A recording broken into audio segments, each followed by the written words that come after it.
नमस्कार साथियों और प्यारे बच्चों, स्वागत है आपका मेरे चैनल में। तो दोस्तों, आज हम करेंगे प्रश्नावली 3.4। 3.3 तक हमने कर लिया है कंप्लीट। वीडियो का लिंक डिस्क्रिप्शन बॉक्स में है या आप मेरे प्लेलिस्ट में जाकर के भी देख सकते हैं। तो अगर आपने जो है कि प्रश्नावली 3.3 तक ढंग से देख लिया है तो इस प्रश्न को करने में भी हमको जरा आसानी होगी और इसको मैं आपको आसान तरीके से बताने वाला हूँ। तो चलिए हम शुरू करते हैं।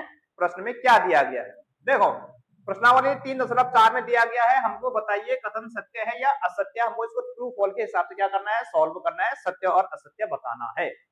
इसके लिए दोस्तों हमको इनको सत्य और असत्य बताने से पहले इसमें कुछ क्वालिटियां, कुछ गुण दिए गए हैं। हमको बताना है कि भाई ये गुण किसमें होते हैं और ये गुण किसमें नहीं होते हैं। तो जैसे यहाँ पे ये सभी क्या है, एक चतुर्भुज है। प्रश्न किससे संबंधित है, चतुर्भुज से संबंधित है, यानी कि जिनकी चार भुजाएं होती हैं उससे संबंधित है। अब चार भुजाएं वाला क्या क्या हो सकता है, चतुर्भुज क्या क्या हो सकता है। तो दोस्तों चतुर्भुज या वर्ग भी चतुर्भुज होता है, सम चतुर्भुज तो चतुर्भुज होता ही है, आयत भी चतुर्भुज होता है, आयत की भी चार भुजाएं होती है, समांतर चतुर्भुज की भी चार भुजाएं होती है, पतंग की भी चार भुजाएं होती हैं और समलंब चतुर्भुज की भी चार भुजाएं होती हैं। ये आपको पता होना चाहिए। अब हमको सत्य और असत्य इसमें बताना है, तो इसको मैं जरा शॉर्टकट तरीके से बता रहा हूं आप लोगों के लिए। वैसे जो है कि इसकी पूरी डिटेल आप जो है कि अब अगली क्लास यानी कि 9th में पढ़ेंगे कि भैया ये जो है कि सभी आयत वर्ग होते हैं या सभी समचतुर्भुज समांतर चतुर्भुज होते हैं, तो क्यों होते हैं ये सिद्ध करेंगे हम अगली क्लास में।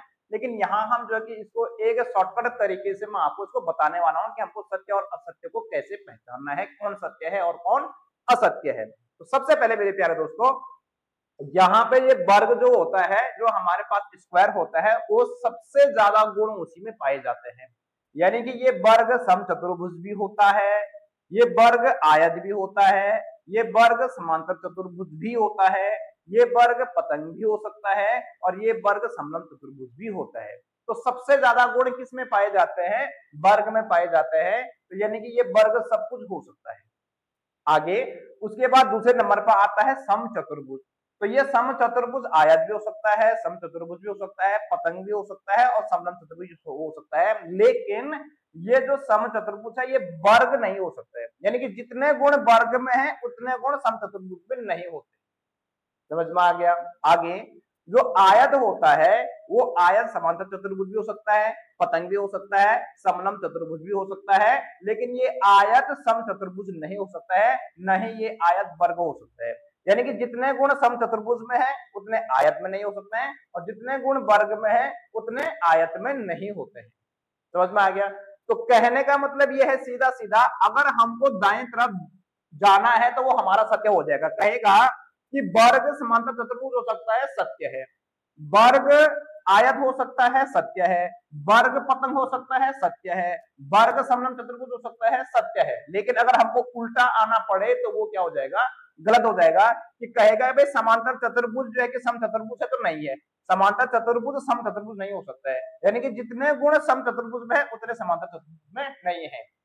तो अगर हमको इसको जो है कि बाएं तरफ को आना पड़े तो उसको लिखेंगे हम असत्य, और अगर हमको दाया तरफ जाना पड़े तो उसको लिखेंगे हम सत्य। और यह सीक्वेंस, यह क्रम आपको याद रखना है। सबसे ज्यादा गुण वर्ग में, फिर सम चतुर्भुज में, फिर आयत में, फिर समांतर चतुर्भुज में, फिर पतंग, फिर समलंब चतुर्भुज में।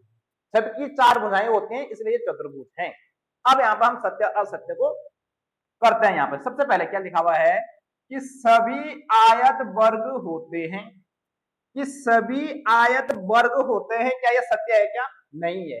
क्योंकि हमको उल्टा आना पड़ा है कि जितने गुण आयत, जितने गुण वर्ग में होते हैं उतने आयत में नहीं होते हैं।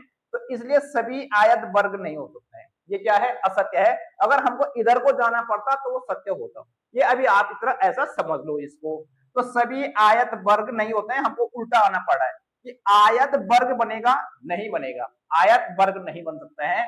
तो ये हो जाएगा दोस्तों हमारे पास असत्य। क्या हो जाएगा मेरे दोस्तों, असत्य हो जाएगा। यहाँ पे बी वाला देखते हैं कि सभी सम चतुर्भुज समांतर चतुर्भुज होते हैं। तो सम चतुर्भुज, सम चतुर्भुज कहाँ है भाई, यहाँ पे है। तो ये सभी सम चतुर्भुज समांतर चतुर्भुज होते हैं। तो सम चतुर्भुज समांतर चतुर्भुज होते हैं, बिल्कुल होते हैं। कि यानी कि जितने गुण समांतर चतुर्भुज में होते हैं उससे ज्यादा गुण सम चतुर्भुज में होते हैं। तो इसका मतलब सम चतुर्भुज एक समांतर चतुर्भुज हो सकता है। हमको इधर से इधर को जाना पड़ रहा है, तो इसका मतलब ये हो जाएगा मेरे दोस्तों सत्य। क्या हो जाएगा मेरे प्यारे साथियों, सत्य हो जाएगा। समझ में आ रहा है? आसान तरीके से बता रहा हूं आपको। आगे, सभी वर्ग समचतुर्भुज और आयत भी होते हैं। तो सभी वर्ग समचतुर्भुज और आयत भी बिल्कुल होते हैं भैया। जो ये वर्ग होते हैं इसमें तो सब गुण संपन्न है। ये समचतुर्भुज चतुर्भुज में वर्ग सब सर्वगुण संपन्न है। तो ये वर्ग समचतुर्भुज, आयत, समांतर चतुर्भुज, पतंग, समलंब चतुर्भुज सब होता है। तो इसको आंख बंद करके वर्ग समचतुर्भुज और आयत भी होते हैं, बिल्कुल होते हैं मेरे दोस्तों। इसको सीधे सीधे हम क्या लिख देंगे? सत्य लिख देंगे। आगे, सभी वर्ग समांतर चतुर्भुज नहीं होते हैं। तो सभी वर्ग समांतर चतुर्भुज नहीं होते हैं बोल रहा है वो। जबकि ये वर्ग, सभी वर्ग समचतुर्भुज, आयत, समांतर चतुर्भुज, पतंग, समलंब चतुर्भुज सब कुछ होता है। लेकिन यहाँ पर कह रहा है कि सभी वर्ग समांतर चतुर्भुज नहीं होते हैं। होते हैं भैया, ये वर्ग तो सब कुछ होता है। तो इसको लिखेंगे हम असत्य। क्या लिख देंगे मेरे दोस्तों?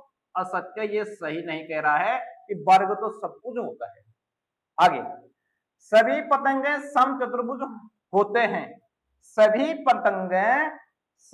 पतंगे समचतुर्भुज होती है। तो सभी पतंगे समचतुर्भुज होती नहीं होती है भैया। ये जो ये पतंग है ये समचतुर्भुज कहां से हो जाएगा? नहीं होगा। तो ये क्या है? गलत है कि सभी पतंगे समचतुर्भुज होती है, गलत है। सभी पतंगे समचतुर्भुज नहीं होती है। तो ये भी असत्य हो गया भैया हमारा। क्या हो गया मेरे दोस्तों? असत्य हो गया। आगे, सभी समचतुर्भुज पतंग होते हैं। तो सभी समचतुर्भुज बिल्कुल पतंग होते हैं। यानी कि समचतुर्भुज क्या हो सकती है? पतंग हो सकती है भाई। समचतुर्भुज आयत भी हो सकता है, समांतर चतुर्भुज भी हो सकता है, पतंग भी हो सकता है, समलंब चतुर्भुज भी हो सकता है। तो ये बिल्कुल भी क्या है? सत्य है। सत्य वचन है मेरे दोस्तों। आगे, सभी समांतर चतुर्भुज समलंब होते हैं। तो सभी समांतर चतुर्भुज पतंग भी होते हैं और समलंब चतुर्भुज भी होता है। तो ये बिल्कुल सही है कि समलंब चतुर्भुज समांतर चतुर्भुज होता है। तो सभी समांतर चतुर्भुज समलंब होते हैं। तो समांतर चतुर्भुज क्या होते हैं? समलंब होते हैं। बिल्कुल भी ये क्या है? सत्य है मेरे दोस्तों। आगे, सभी वर्ग समलंब होते हैं। तो वर्ग तो सब कुछ ही होता है। वर्ग समचतुर्भुज, आयत, समांतर चतुर्भुज, पतंग, समलंब सब कुछ होता है। तो ये भी हो जाएगा दोस्तों हमारा सत्य। तो उम्मीद करता हूं दोस्तों आपको ये समझ में आ गया होगा। आपको ये सीक्वेंस याद रखना है। सबसे ज्यादा गुण वर्ग में, फिर समचतुर्भुज में, फिर आयत में, फिर समांतर चतुर्भुज में, फिर पतंग में, फिर समलंब चतुर्भुज में। आगे को बढ़ना है तो सत्य है और पीछे को अगर हम आएंगे तो क्या हो जाएगा हमारा? असत्य हो जाएगा। ये जरा शॉर्टकट मेथड है। बाकी इसका डिटेल आप जो है कि अगली क्लास में पढ़ेंगे। तो इसके बाद करते हैं नेक्स्ट क्वेश्चन। तो प्यारे साथियों, यहाँ पर प्रश्न नंबर 2 दिया गया है। उन सभी चतुर्भुजों की पहचान कीजिए जिनमें, उन सभी चतुर्भुजों की पहचान कीजिए जिनमें क्या क्या हो? चारों भुजाएं बराबर लंबाई की हो और चार समकोण हो। दो प्रश्न दिए गए हैं इसमें। तो यहाँ पर देखिएगा कि चारों भुजाएं बराबर लंबाई की हो। तो चतुर्भुज बहुत सारे प्रकार के होते हैं। आयत होता है, वर्ग होता है, समांतर चतुर्भुज होता है, समचतुर्भुज होता है, पतंग होता है, समलंब होता है। ठीक है, ये सब चतुर्भुज होते हैं जो अभी आपने प्रश्न नंबर 1 में करा था। लेकिन हमको केवल उनको पहचानना है जिनकी भुजाएं बराबर होती है। तो यहाँ पर जो है ये सम चतुर्भुज कुछ ऐसा ही बनता है मेरे दोस्तों। तो सम चतुर्भुज की सभी भुजाएं क्या होती है? बराबर होती है। यानी कि ये भुजा इसके बराबर, फिर ये इसके बराबर, ये इसके बराबर। ये सम चतुर्भुज की चारों भुजाएं क्या होती हैं?